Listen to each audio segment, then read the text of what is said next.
A'udzu billahi minasyaitonir rajim. Bismillahirrahmanirrahim. Assalamualaikum warahmatullahi wabarakatuh. Alhamdulillahirabbil alamin wa bihi nasta'inu ala umuri dunya waddin. Wassalatu wassalamu ala Muhammadin asyrafil anbiya'i wal mursalin wa ala alihi wa sahbihi wa man tabi'ahu bi ihsanin ila yaumiddin. Asyhadu an la ilaha illallah wa asyhadu anna Muhammadan abduhu wa rasuluh. La nabiyya wa la rasula ba'dah. Rabbi shrah li sadri wa yassir li amri wahlul 'uqdatam min lisani yafqahu qawli. Subhanaka la ilma lana illa ma 'allamtana wa 'allimna ma yanfa'una warzuqna uluman tanfa'una fid dini wad dunya wal akhirah. Amma ba'du. Semoga semua yang telah hadir di kesempatan kali ini, bapak-bapak, ibu-ibu, selalu berada dalam lindungan Allah Subhanahu wa taala. Dan juga semoga semuanya selalu berada dalam hidayah, taufik, perlindungan serta petunjuk Allah Subhanahu wa taala, agar kita berharap selalu mendapatkan tuntunan Allah, selalu mendapatkan petunjuk dari Allah untuk berjalan di atas jalan yang Allah ridhai, sebagaimana permintaan kita dalam setiap waktu salat kita saat membaca surah Al-Fatihah, ihdinas siratal mustaqim, berikanlah kami jalan yang lurus, berikanlah petunjuk kepada kami jalan yang lurus. Jalan yang seperti apa? Siratal ladzina an'amta alaihim, yaitu jalan orang-orang yang telah engkau berikan nikmat kepada mereka, dan bukanlah jalan orang-orang yang engkau murkai, dan juga bukan jalan orang-orang yang engkau sesatkan. Salawat serta salam kita kirimkan kepada suri tauladan kita, Nabi Muhammad sallallahu alaihi wasallam beserta keluarganya dan juga para sahabat-sahabatnya ridwanullahi taala alaihim. Semoga amalan kecil tersebut bisa menjadi salah satu sebab kita mendapatkan syafaat Nabi Muhammad ketika di hari kiamat nanti. Karena kita menyadari bahwa setiap dari diri kita itu pernah melakukan dosa. Karena kita menyadari pula bahwa dosa-dosa yang telah kita lakukan dalam kehidupan ini pasti akan dimintai pertanggungjawabannya oleh Allah Subhanahu wa taala. Maka sungguh kalau bukan karena syafaat Nabi Muhammad nanti yang sangat kita harapkan, kita khawatir timbangan dosa kita itu lebih berat daripada timbangan amal kebaikan kita. Maka jangan pernah kita meremehkan kebaikan sekecil apapun, sebagaimana kita tidak pernah meremehkan dosa sekecil apapun.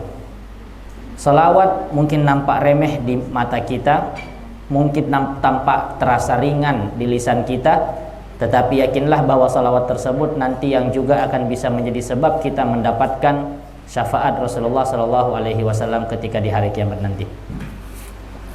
Bapak Ibu yang dimuliakan oleh Allah Subhanahu wa taala, sebagaimana tema kita hari ini masih dalam kajian rutin kitab Adabul Mufrad yang dikarang oleh Abu Abdullah Muhammad Ismail bin Abdullah Abu Abdullah Imam Al-Bukhari. Dan temanya adalah tentang menjaga bakti kepada kedua orang tua saat mereka telah tiada. Tidak bisa kita pungkiri Allah Subhanahu wa taala telah menyampaikan dalam Al-Qur'an sebanyak 3 kali tentang setiap manusia, setiap makhluk yang bernyawa pasti akan meninggal. Kullu nafsin dha'iqatul maut.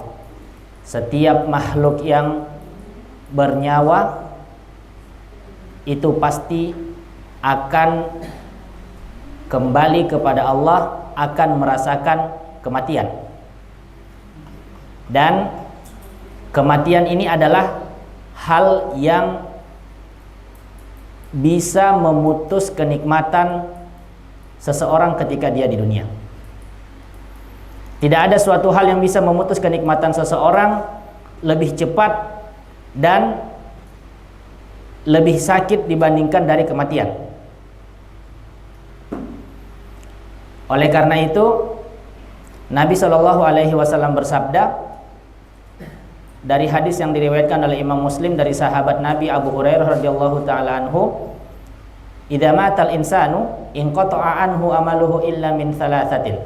Jika manusia itu mati, maka akan terputus semua amalannya. Saat amalan terputus, itu artinya kesempatan kita untuk bertaubat kepada Allah Subhanahu wa taala juga terputus. Dan nikmat apa yang paling besar daripada taubat kepada Allah?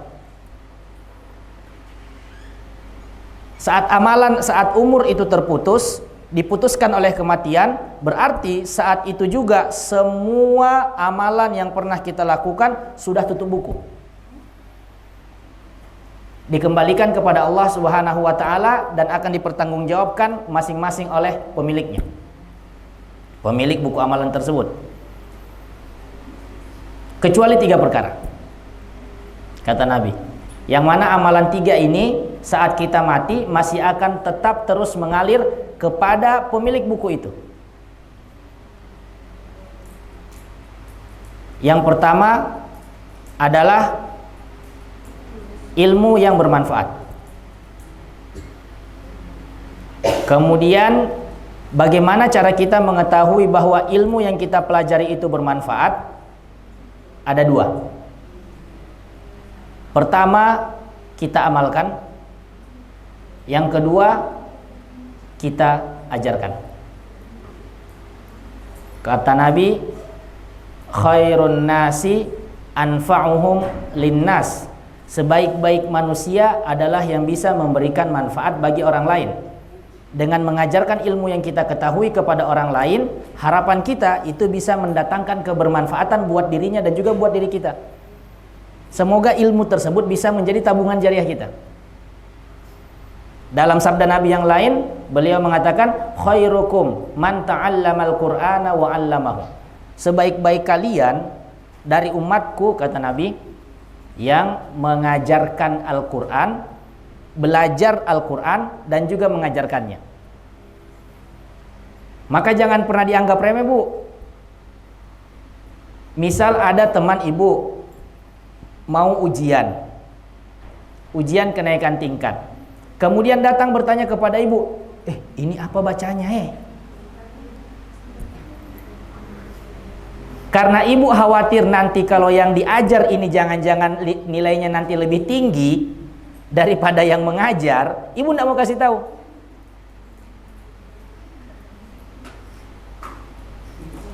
Itu perangkap setan.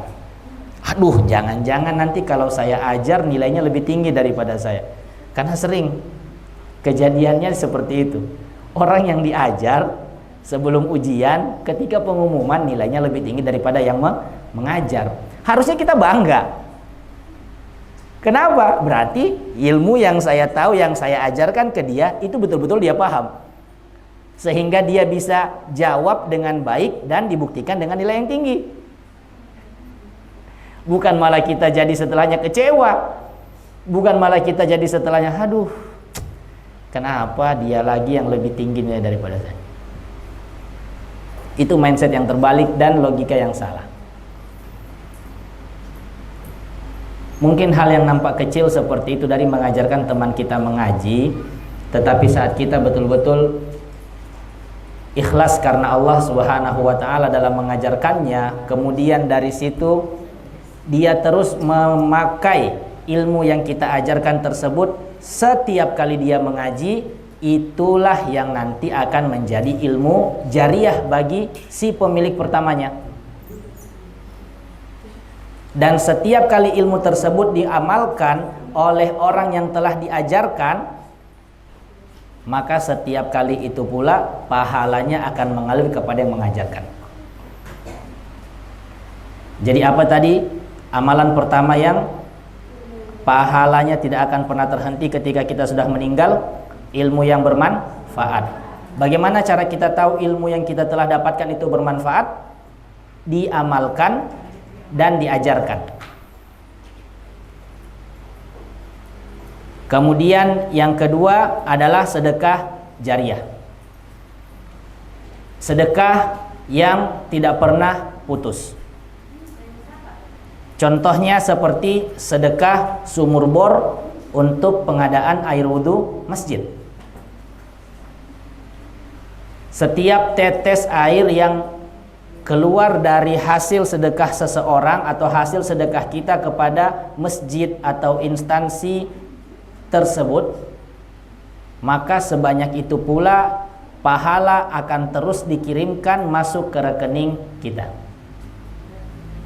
Jadi kita juga ketika ingin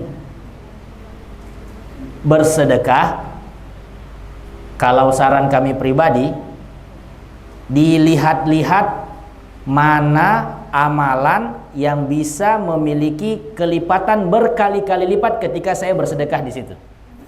Harapan kita, kalau misalnya memakai kacamata pedagang, mengeluarkan modal yang sedikit mendapatkan keuntungan yang sebesar-besarnya.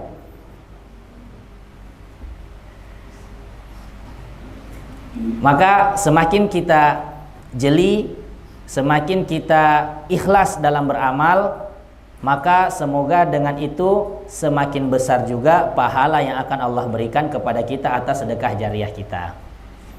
Kemudian yang ketiga adalah doa anak yang soleh. Seorang sahabat Nabi pernah bertanya kepada Nabi tentang sebuah perkara yang dia alami. Dia berkata begini, "Ya Rasulullah,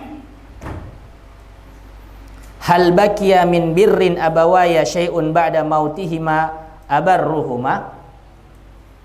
Apakah setelah kedua orang tua saya meninggal masih ada kesempatan bagi saya untuk beramal soleh buat mereka agar amalan mereka tetap mengalir dan tidak putus? Kata Rasulullah Shallallahu Alaihi Wasallam, "Naam, ya, masih ada kesempatan tersebut untuk kedua orang tuamu walaupun mereka telah meninggal, dan itu akan menjadi bakti kamu sebagai anak kepada mereka." Arba'u khisalin, ada 4 amalan yang bisa dilakukan seorang anak sebagai bentuk bakti kepada kedua orang tuanya bahkan setelah mereka meninggal. Dan amalan tersebut, 4 amalan ini akan tercatat sebagai pahala yang dikirimkan untuk orang tuanya. Apa? Yang pertama, ad-du'a ulahuma wal istighfaru lahuma. Doa kepada Allah untuk diampuni kesalahan-kesalahan, dosa-dosa kedua orang tua kita. Ini masuk dengan hadis pertama dari Abu Hurairah tadi. Wa waladun salihin yad'u lahu, dan anak yang soleh yang selalu mendoakan kedua orang tuanya. Lihat, perhatikan, jika kita melihat dari sisi kalimat bahasa Arab, di sini Rasulullah memakai yad'u. Itu artinya fi'lun mudhari'. Fi'lun mudhari' ini kalau dalam kaidah bahasa yang lain itu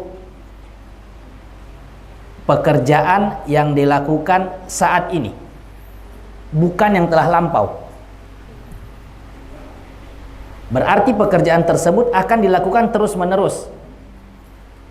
Saat ini sedang dilakukan.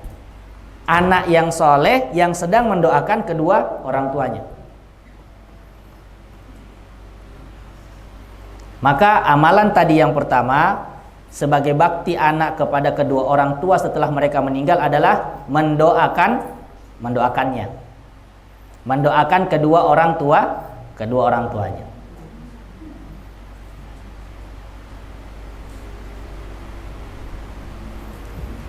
Kemudian yang kedua adalah wa infadhu ahdihima, melaksanakan wasiat-wasiat mereka. Jika orang tua kita pernah punya janji kepada orang lain dan belum ditunaikan bahkan setelah mereka meninggal, sang anak, kita sebagai anak itu wajib untuk menunaikannya. Kasihan ketika seseorang dengan semua amalannya itu sudah bisa mau masuk ke surga, tetapi jadi tertahan karena ada janji yang belum ditepati.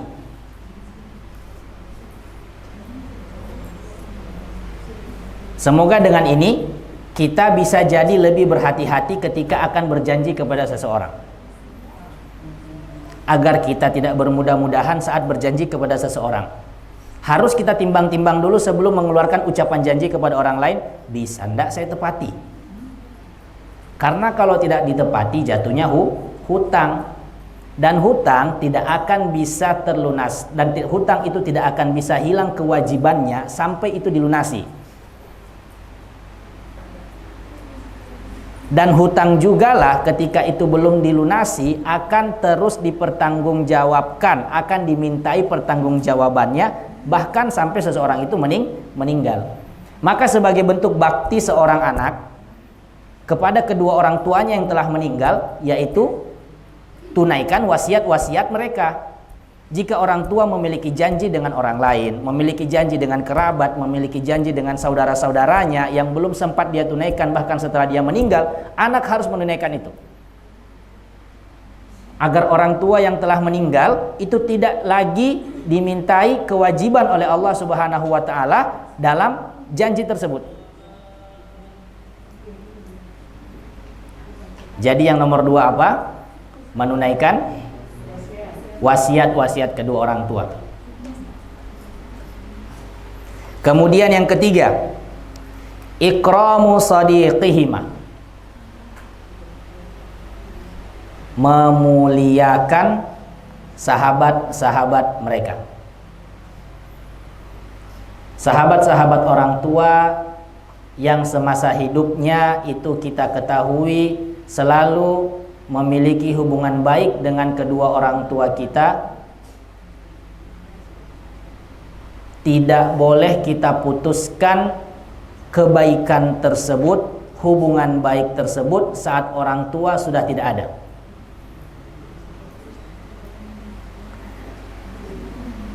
Sahabat Nabi Abdullah ibnu Umar memberikan sebuah contoh langsung kepada kita tentang bagaimana usaha seorang anak ketika bertemu dengan kerabat ayahnya.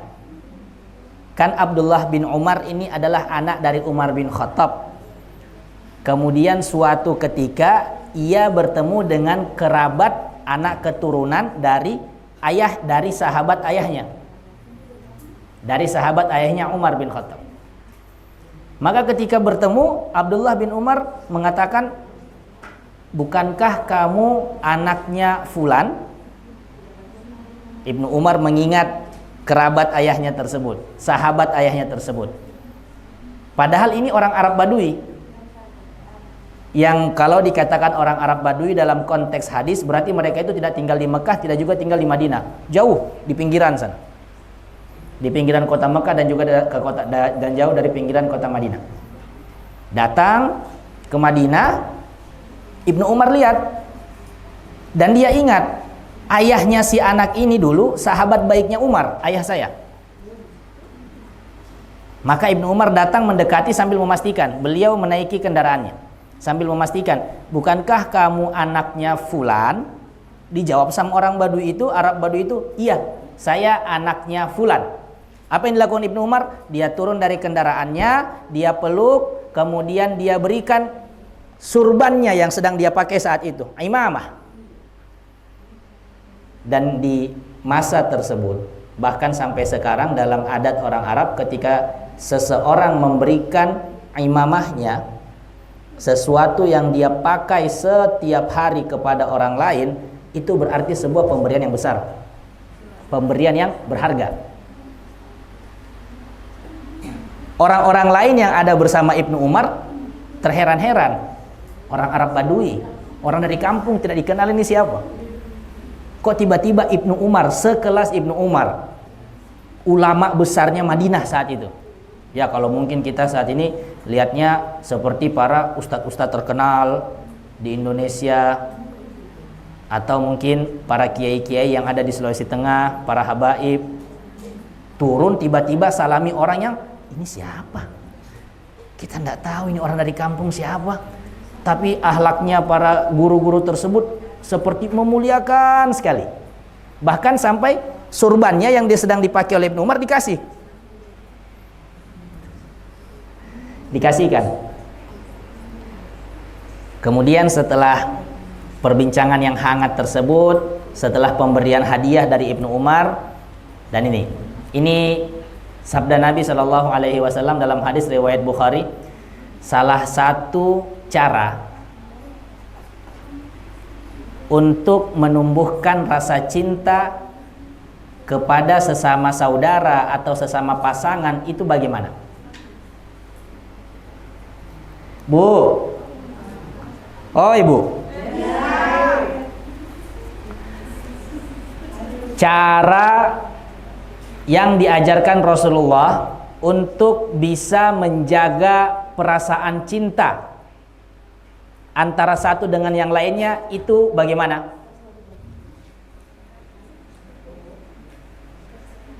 Pertanyaan saya jelas ya?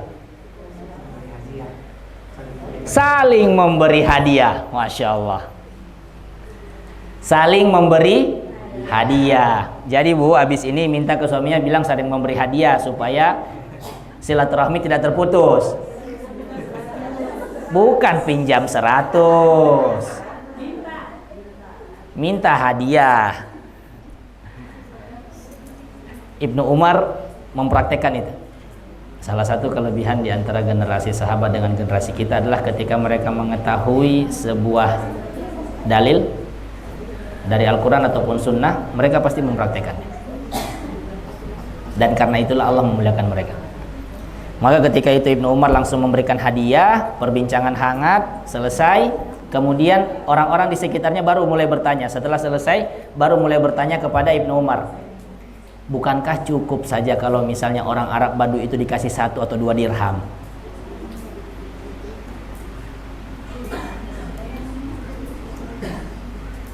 Disinilah letak ketidakpahaman mereka. Akhirnya Ibnu Umar menyampaikan, aku pernah mendengar Rasulullah Shallallahu Alaihi Wasallam bersabda, jagalah hubungan silaturahmi dengan sahabat-sahabat orang tuamu, agar Allah Subhanahu wa Ta'ala selalu menjaga cahaya hidayah dalam hidupmu.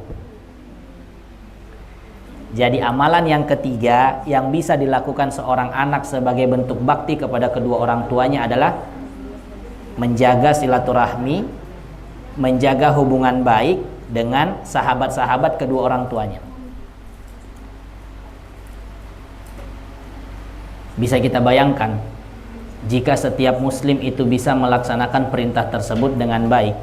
Ukhuwah Islamiyah itu bukan hanya janji kosong. Persatuan umat Islam itu sangat mudah untuk ditegakkan.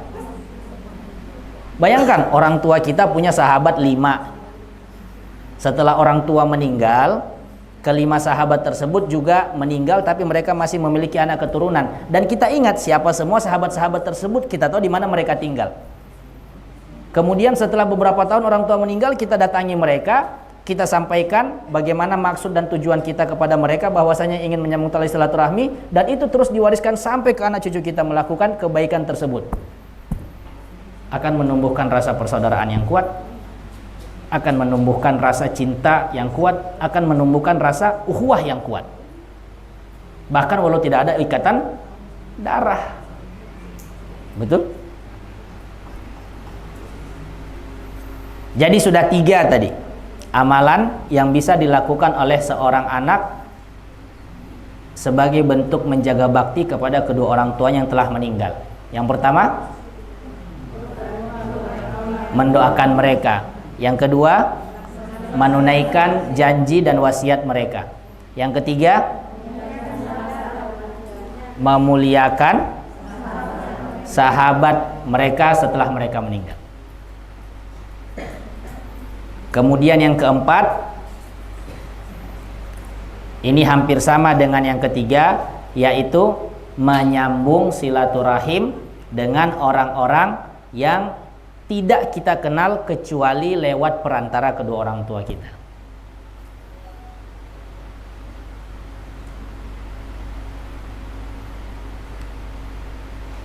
Bapak Ibu yang dimuliakan oleh Allah Subhanahu wa taala, maka tidak aneh saat Rasulullah Shallallahu alaihi wasallam menyampaikan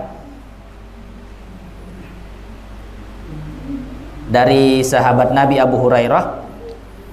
Ini hadis sifatnya mauquf, berarti yang mengatakan ini adalah Abu Hurairah radhiyallahu taala anhu. Beliau katakan, turfa'u lil mayyit ba'da mautihi darajatahu fayaqul ay rabbi ay syai' hada. Abu Hurairah mengatakan, seseorang mayit ketika dia meninggal, kemudian tiba-tiba Allah mengangkat derajatnya. Ya pasti mayitnya kaget dong. Kenapa kaget?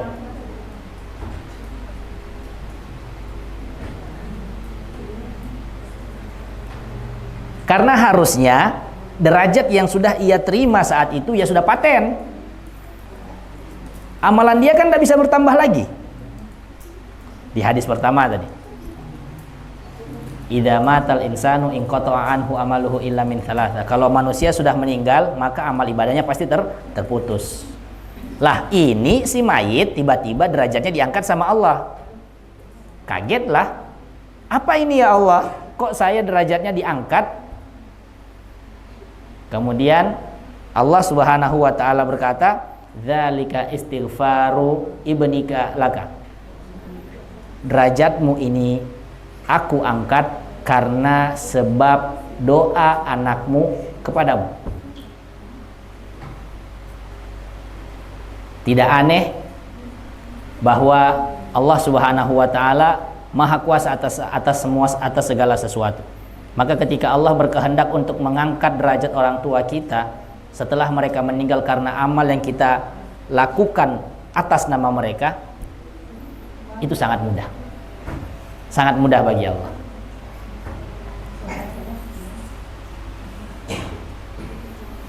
Bapak Ibu yang dimuliakan oleh Allah Subhanahu wa taala,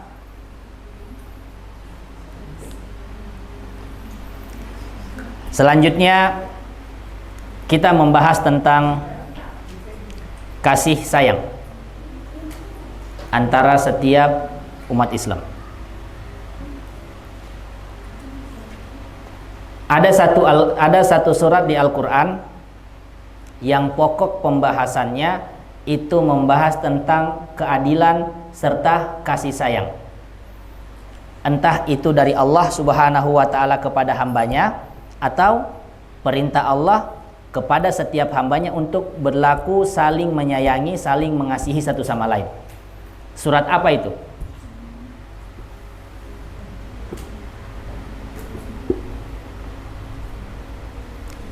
Surat dalam Al-Quran yang tema pembahasannya tentang saling berbuat adil dan saling mengasihi, menyayangi satu sama lain. Ada yang tahu, Bu Ibu? Atau bapak-bapak ada yang tahu?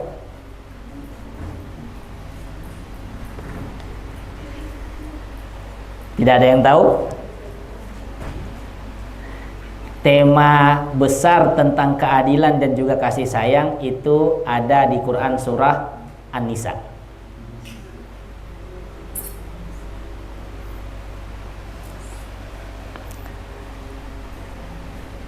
Maka sebagaimana kita diperintahkan oleh Allah dan juga Rasulullah Sallallahu Alaihi Wasallam untuk saling menyayangi, saling mengasihi satu sama lain,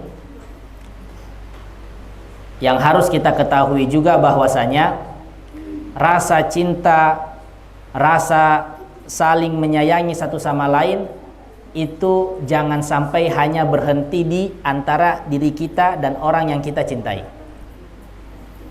Tetapi rasa cinta dan rasa saling menyayangi, mengasihi tersebut haruslah diwariskan kepada anak keturunan kita juga. Maka Nabi Shallallahu Alaihi Wasallam bersabda, Innal wudda yatawarath. Sesungguhnya perasaan saling mencintai, saling mengasihi, saling menyayangi satu sama lain itu haruslah diwariskan turun-temurun kepada anak-anak. Bapak Ibu yang sudah diberikan amanah oleh Allah Subhanahu wa taala untuk menjaga anak-anak, saran yang bisa kami berikan adalah kenalkan anak-anak kita dengan orang-orang terdekat kita. Kenalkan anak-anak kita dengan para sahabat-sahabat yang kita anggap mereka itu orang-orang baik dalam kehidupan kita. Sebagai bentuk pelaksanaan dari perintah Nabi bahwasanya kasih sayang itu harus diwariskan. Karena saat kita meninggal, harapan besar kita adalah anak-anaklah yang akan menyambung tali silaturahmi kita dengan sahabat kita. Lewat siapa? Lewat garis keturunan sahabat kita juga. Jadi ketika Bapak Ibu bertemu dengan teman, bertemu dengan sahabat baiknya, kemudian sambil membawa anak-anak, kenalkan anak-anak. Nah, ini sahabat ayah. Namanya Bapak, misal Suprapto.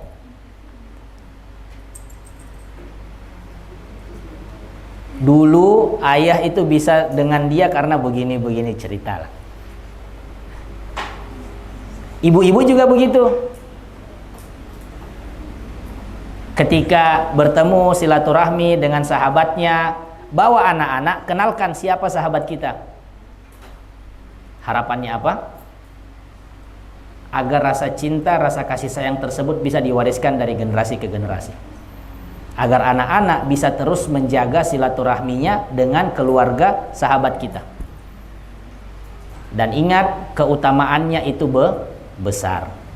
Keutamaannya, anak-anak yang terus menjaga silaturahmi, hubungan baik dengan sahabat-sahabat orang tuanya, dengan garis keturunan sahabat orang tuanya adalah pahalanya akan masuk ke rekening amal ibadah kita. Saat kita mampu untuk mewariskan rasa cinta itu kepada anak-anak, maka amalan tersebut akan masuk ke dalam rekening pribadi pahala kita.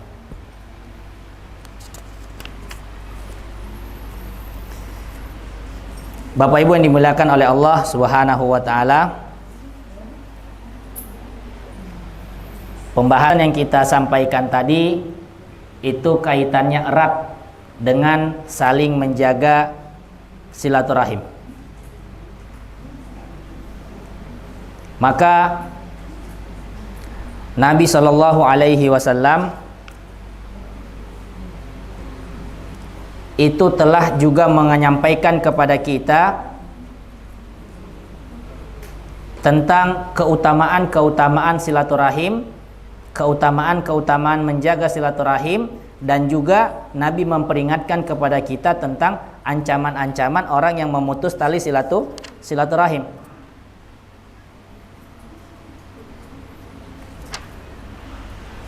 Jika menjaga silaturahim itu bisa menjadi amal jariah, maka kita juga harus ingat bahwa Nabi Shallallahu Alaihi Wasallam telah menyampaikan orang yang memutus silaturahim, maka Allah Subhanahu Wa Taala itu akan segera memberikan hukuman kepadanya. Ma min dzambin ahra an yu'ajjalallaha li sahibihi an yu'ajjalallahu li sahibihi al-uqubata. Tidak ada di antara sekian banyak dosa yang Allah Subhanahu wa taala akan segera memberikan hukumannya entah di dunia ataupun di akhirat kepada pelaku dosa tersebut, kecuali dari qati'atur rahim wal baghi, memutus tali silaturahmi dan berbuat keji. Lihat dan perhatikan bagaimana Rasulullah Shallallahu Alaihi Wasallam memberikan peringatannya kepada kita bahwa di antara sekian banyak dosa yang Allah Subhanahu Wa Taala akan menyegerakan hukumannya di dunia kepada pelaku dosa tersebut, itu adalah pelaku dosa memutus silaturahim.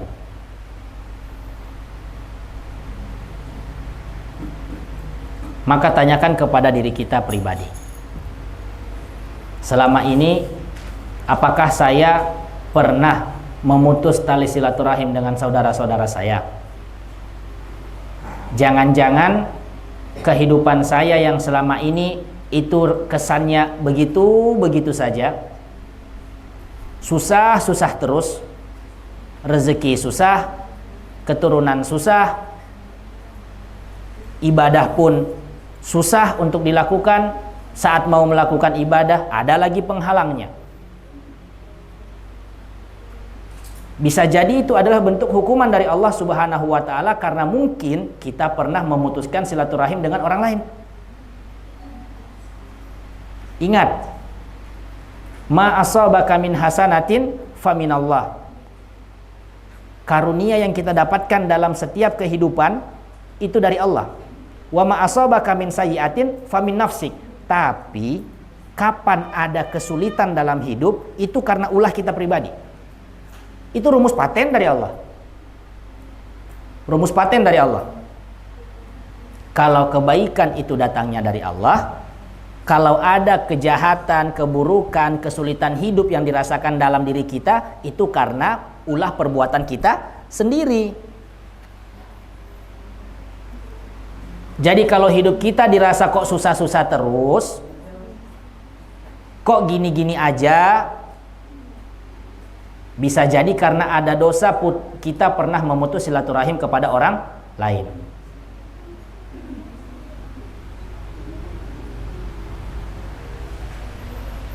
Maka bagaimana cara paling terbaik untuk dapat ampunan dari Allah atas perbuatan kita? Yang pertama yaitu taubat. Yang kedua, segera cari orang tersebut dan kita minta maaf kepadanya. Sambung kembali tali silaturahim kita kepada mereka.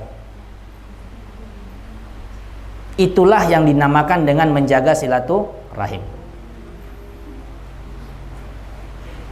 Rasulullah menyampaikan, laisal wasilu bil mukafi walakinnal wasil alladzi idza quti'at rahimahu wasalaha.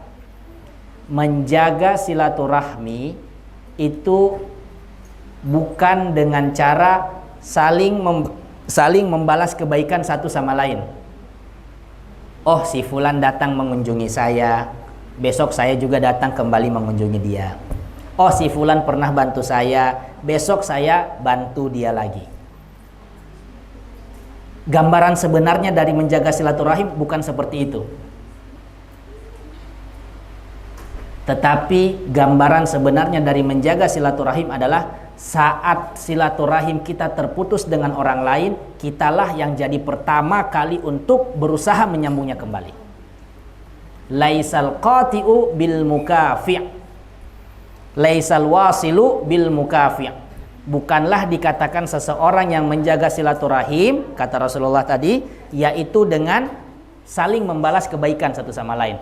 Walakinnal wasilu, tetapi orang yang menjaga silaturahim, yang menyambung silaturahim adalah alladzi idza quti'at rahimahu wasalaha. Saat tali silaturahimnya terputus dengan orang lain, dia yang berusaha untuk pertama kali menyambungkannya kembali.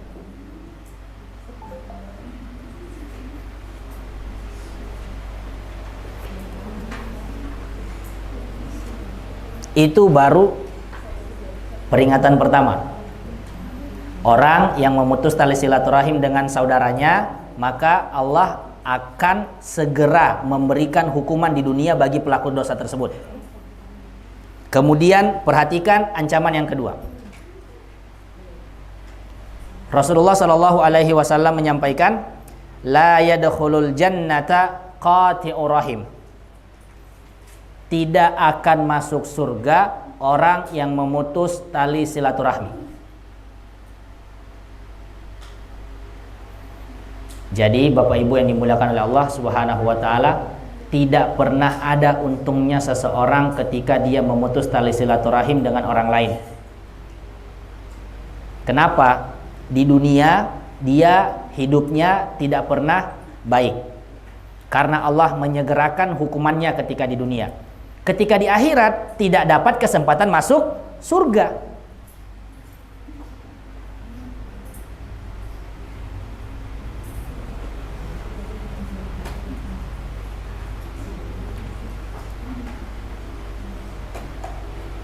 Maka apa yang bisa kita harapkan saat kita berusaha untuk memutuskan tali silaturahim dengan orang lain? Tidak ada, kecuali yang bisa kita dapatkan hanya kerugian. Rugi dunia, rugi akhirat. Jadi siapapun di antara kita yang mungkin pernah melakukan kesalahan ini, yaitu memutus silaturahim dengan orang lain, sekarang segera perbaiki kembali hubungan tersebut. Setiap manusia, setiap anak cucu Adam itu pasti pernah melakukan dosa. Makanya Rasulullah menyebutnya kita itu sebagai apa? Khotta'un. Orang-orang yang biasa melakukan kesalahan. Tapi sebaik-baik khotta', sebaik-baik orang yang pernah melakukan kesalahan yang bertaubat dari kesalahannya. Wa khairul khotta'ina at-tawwabun.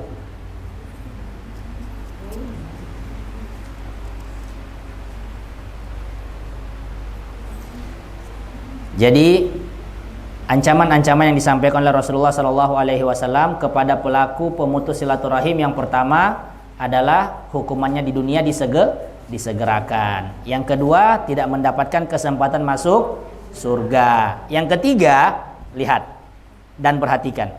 Rasulullah bersabda, "Inna a'mala bani Adam tu'radu 'ala Allah tabaraka wa ta'ala ashiyata kulla khamisi lailatil jum'ah." Bapak Ibu yang dimuliakan oleh Allah, amalan kita yang kita lakukan sehari-hari itu setiap sepekan sekali direkap oleh malaikat. Kemudian ketika malam Jumat, buku catatan amalan tersebut dikirim ke langit. Yang berbuat baik, oh Rizky, di hari ini jam sekian dia memberi makan kucing, ditulis sebagai kebaikan. Jangan kita remehkan kebaikan sekecil apapun kepada makhluk hidup. Oh, Pak Sihab, di hari ini jam segini dia siram tanaman. Bukankah hewan dan juga tumbuhan itu makhluk hidup? Makhluk hidup.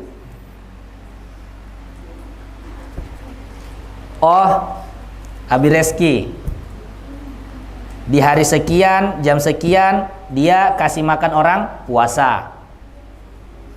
Semua amal tersebut, amal kebaikan direkap oleh malaikat. Dan setiap malam Jumat akan dikirim ke langit untuk di-save, disimpan. Amal kebaikan diangkat, perbuatan-perbuatan dosa pun juga diangkat, dicatat, disimpan sudah.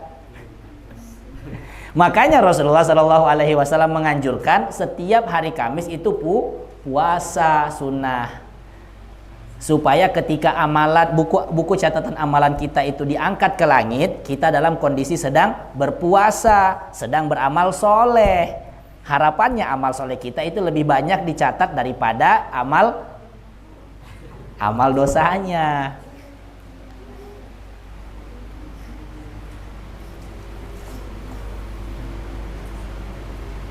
Nah, tetapi ada yang berbeda bagi para pelaku pemutus tali silaturahim.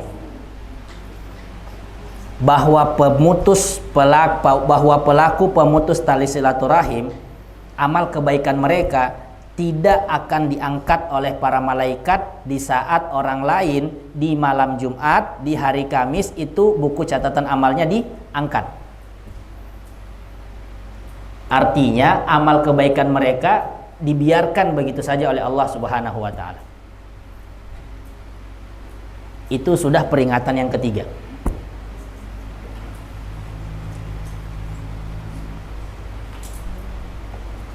Maka tidak ada untung-untungnya sama sekali saat kita mau memutuskan silaturahim dengan orang.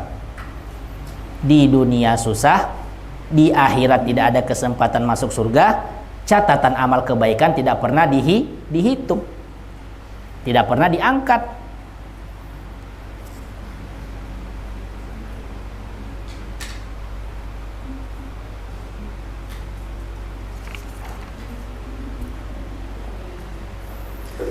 Bapak Ibu yang dimuliakan oleh Allah Subhanahu wa ta'ala,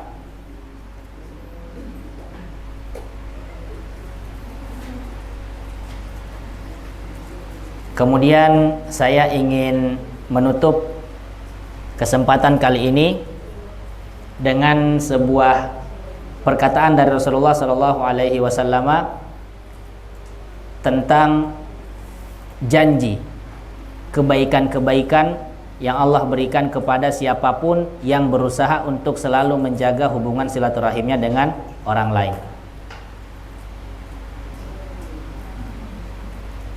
Bapak Ibu pengen panjang umur? Pengen panjang umur? Ingin. Resepnya supaya umur panjang, Bu, satu, jaga hubungan silaturahim. Rasulullah Shallallahu Alaihi Wasallam mengatakan, man ahabba an yubsatalahu fi rizkihi wa an yunsa'alahu fi atharihi falyasil rahimahu. Siapa saja yang mengharapkan Allah lapangkan rezekinya, Allah panjangkan umurnya, Allah berkahi kehidupannya, maka sebaiknya dia menjaga hubungan silaturahim. Jadi orang-orang yang selalu menjaga hubungan silaturahim dengan orang lain itu akan mendapatkan 3 pahala keutamaan dari Allah atas janji Rasulullah. Umurnya diperpanjang, rezekinya dilapangkan, hidupnya diberkahi.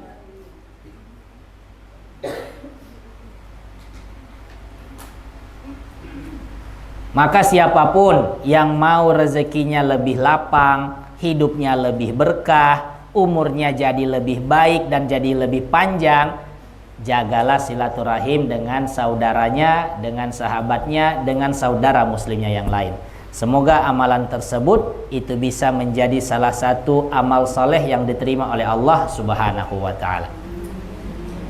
Baik Bapak Ibu yang dimuliakan oleh Allah Subhanahu wa ta'ala, hari ini sengaja memang kami buat durasi mengajinya lebih pendek karena akan ada pengumuman pembagian kelas baru kepada para binaan. Maka semoga apa yang sedikit ini bisa kita amalkan, dan semoga apa yang kita amalkan diterima oleh Allah Subhanahu wa ta'ala, dan semoga apa yang diterima oleh Allah itu bisa menjadi kebaikan bagi kita di dunia dan di akhirat. Barakallahu fikum. Assalamualaikum warahmatullahi wabarakatuh.